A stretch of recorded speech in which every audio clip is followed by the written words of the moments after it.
Yes, I do know at least one grappler who does not have all of their limbs.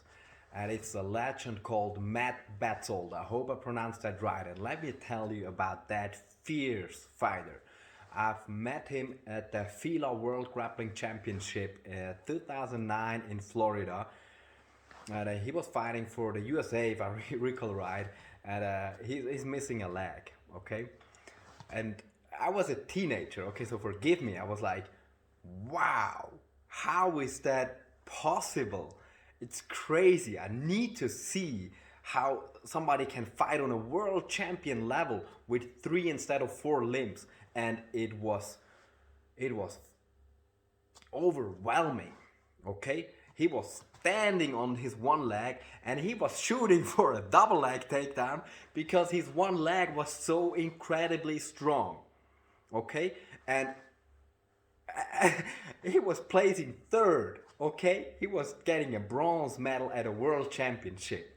And if you looked at it, like I was looking for explanations, okay? Obviously, he's much more difficult to take in guard. It's much more difficult to control his leg because it's only one leg. His one leg is so much stronger than any of our 2 legs.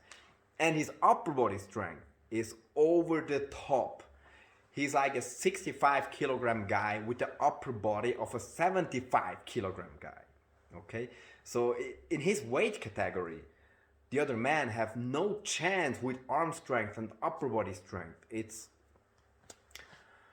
It was so overwhelmingly impressive, okay? I hope Matt Batzold sees this, like more than 10 years since, and it was one of the most impressive displays of fighting ability that I have ever seen.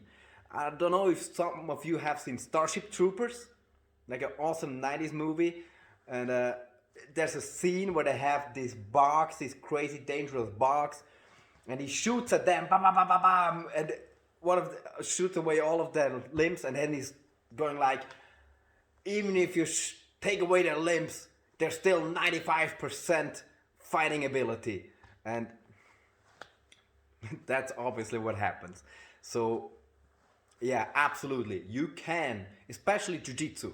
It's probably gonna prove difficult to go and do some kickboxing, but even boxing, I've seen some boxers with not having all of their limbs. But I think Jiu-Jitsu or wrestling or some grappling related sports is perfect. It's perfect. Excuse me, excuse the jokes, but it's probably difficult to be a marathon runner with just one leg. But yeah, with grappling, that's the way to go. Do Jiu-Jitsu. Find a teacher that can adapt and learn to adapt as well.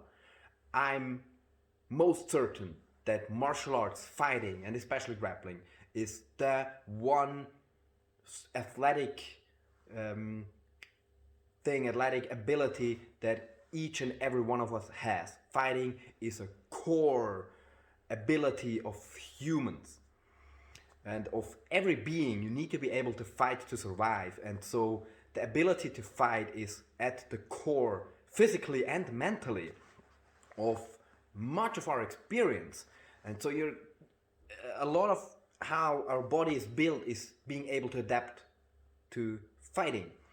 And one of the prime examples is our hands and fingers, because we have so many of them. And actually for most tasks, 2 fingers per hand or maybe 3 would be ideal.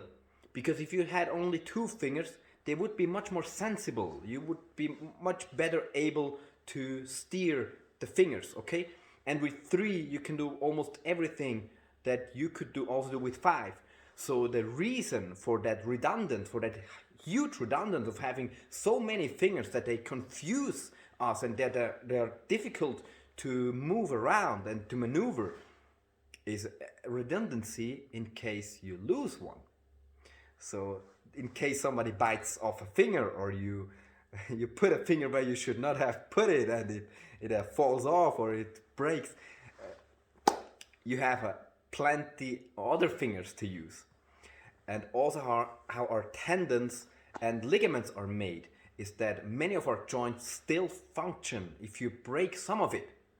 Okay, so if you tear your ACL, you can totally live without one. Many people do. If you tear the ligaments, the tendons in your ankle, you can still walk, you can still run. Like you can roll over your foot and wow, man, it's almost broken the ankle, and you can still continue running. It's crazy. And in a fight as well, if you break your joints or whatever, you can still continue running. Or like our nose, it's a funny thing with the nostrils, okay?